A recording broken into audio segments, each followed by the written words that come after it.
ಮಹಾರಾಷ್ಟ್ರದಲ್ಲಿ ಮಹಾಯುತಿಯ ಆರ್ಭಟಕ್ಕೆ ಮಹಾ ವಿಕಾಸ್ ಆಗಡಿ ಗಡಗಡ ಆಗಿಬಿಟ್ಟಿದೆ. ಮಹಾರಾಷ್ಟ್ರದ ಸಿಂಹಾಸನವನ್ನ ಏರಿದೆ ಮಹಾಯುತಿ.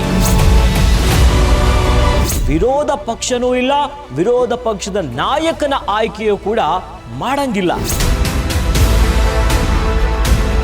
ಟ್ರಿಬಲ್ ಡಿಜಿಟ್ ಒಂದಿಗೆ ಭರ್ಜರಿಯಾಗಿ ಜಯವನ್ನ ತಮ್ಮದಾಗಿಸಿಕೊಂಡಿದ್ದಾರೆ.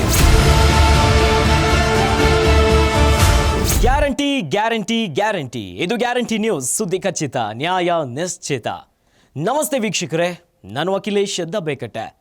ಮಹಾರಾಷ್ಟ್ರದಲ್ಲಿ ಮಹಾಯುತಿಯ ಆರ್ಭಟಕ್ಕೆ ಮಹಾ ವಿಕಾಸ್ ಆಗಡಿ ಗಡಗಡ ಆಗಿಬಿಟ್ಟಿದೆ.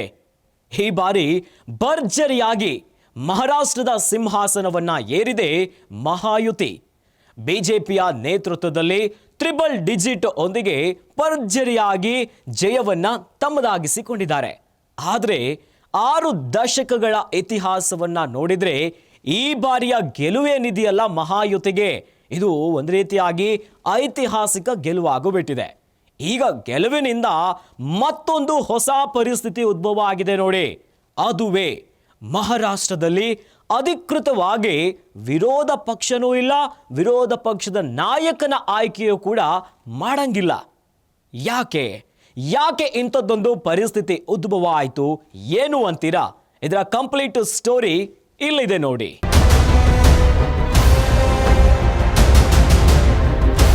ಮಹಾರಾಷ್ಟ್ರ ವಿಧಾನಸಭಾ ಚುನಾವಣೆಯಲ್ಲಿ ಬಿಜೆಪಿ, ಶಿವಸೇನೆ ಮತ್ತು ಅಜಿತ್ ಪವಾರ್ ಬಣದ ಎನ್ಸಿಪಿ ಅಭೂತಪೂರ್ವ ಸಾಧನೆಯನ್ನ ಕಂಡಿದೆ. 15ನೆಯ ವಿಧಾನಸಭೆಯಲ್ಲಿ ಯಾವುದೇ ವಿಪಕ್ಷಕ್ಕೆ ಅಧಿಕೃತ ವಿಪಕ್ಷ ಮತ್ತು ಅಧಿಕೃತ ವಿಪಕ್ಷ ನಾಯಕನ ಸ್ಥಾನವನ್ನೇ ತಪ್ಪಿಸಿಬಿಟ್ಟಿದೆ. ನಿಯಮಗಳ ಅನ್ವಯ ವಿಧಾನಸಭೆಯ ಒಟ್ಟು ಬಲದ ಕನಿಷ್ಠ ಶೇಕಡ 10ರಷ್ಟು ಸ್ಥಾನ ಪಡೆದರೆ ಮಾತ್ರ ಆ ಪಕ್ಷಕ್ಕೆ ಅಧಿಕೃತ ವಿಪಕ್ಷ ಸ್ಥಾನ ಮತ್ತು ಅದರ ನಾಯಕನಿಗೆ ಅಧಿಕೃತ ವಿಪಕ್ಷ ನಾಯಕನ ಸ್ಥಾನಮಾನ ಸಿಗುತ್ತದೆ. ಆದರೆ ಅಧಿಕೃತ ವಿಪಕ್ಷ ನಾಯಕ ಸಂಪುಟ ದರ್ಜೆಯ ಸ್ಥಾನಮಾನನೂ ಕೂಡ ಹೊಂದಿರ್ತಾನೆ. ಆದರೆ ಈಗ ಮಹಾರಾಷ್ಟ್ರದಲ್ಲಿ ಅಂಥದ್ದೊಂದು ಪರಿಸ್ಥಿತಿ ಇಲ್ಲ. ಈ ಸ್ಥಾನಮಾನವನ್ನ ಪಡೆಯಲು ಮಹಾರಾಷ್ಟ್ರದಲ್ಲಿ ಏಕಾಂಗಿಯಾಗಿ ಪಕ್ಷವೊಂದು 29 ಸ್ಥಾನವನ್ನ ಪಡೆಯಬೇಕು. ಆದರೆ ಪ್ರಸಕ್ತ ಚುನಾವಣೆಯಲ್ಲಿ ವಿಪಕ್ಷಗಳ ಪೈಕಿ ಶಿವಸೇನೆ ಗರಿಷ್ಠ 21 ಸ್ಥಾನವನ್ನ ಗೆದ್ದಿದೆ.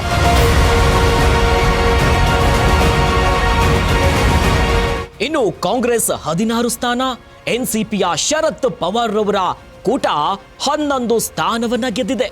ಈ ಮೂಲಕವಾಗಿ ಅಧಿಕೃತ ವಿರೋಧ ಪಕ್ಷದ ಮಾನ್ಯತೆ ಯಾವ ಪಕ್ಷಕ್ಕೂ ಇಲ್ಲ.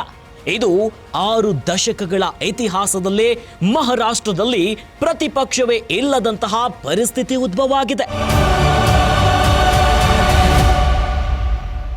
ನೋಡಿದ್ರಲ್ಲ ವೀಕ್ಷಕರೇ, ಒಟ್ಟಾರೆ 29 ಸ್ಥಾನವನ್ನ ಗೆದ್ದಿದ್ರೆ ಅಧಿಕೃತವಾಗಿ ವಿಪಕ್ಷ ನಾಯಕ ವಿಪಕ್ಷವನ್ನ ಪ್ರತಿಪಕ್ಷವನ್ನು ನಿರ್ಮಾಣ ಮಾಡಬಹುದಿತ್ತು.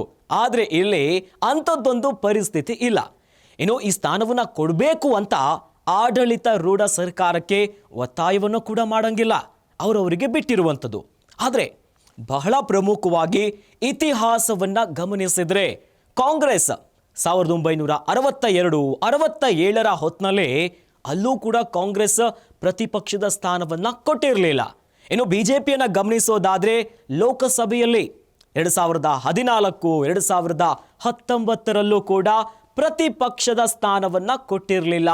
ಹೀಗಾಗಿ ಆಡಳಿತ ರೂಢದಲ್ಲಿರುವಂಥದ್ದು, ಈಗ ಗೆದ್ದು ಬೀಗಿರುವಂಥದ್ದು ಮಹಾಯುತಿ ಬಿಜೆಪಿಯ ನೇತೃತ್ವದ ಮೈತ್ರಿ ಏನು ಮಾಡುತ್ತೆ ಕಾದು ನೋಡಬೇಕು. ಇನ್ನಷ್ಟು ಸುದ್ದಿಗಳಿಗಾಗಿ ನೋಡ್ತಾ ಇರಿ ಗ್ಯಾರಂಟಿ ನ್ಯೂಸ್. ಗ್ಯಾರಂಟಿ ನ್ಯೂಸ್, ಸುದ್ದಿ ಖಚಿತ, ನ್ಯಾಯ ನಿಶ್ಚಿತ.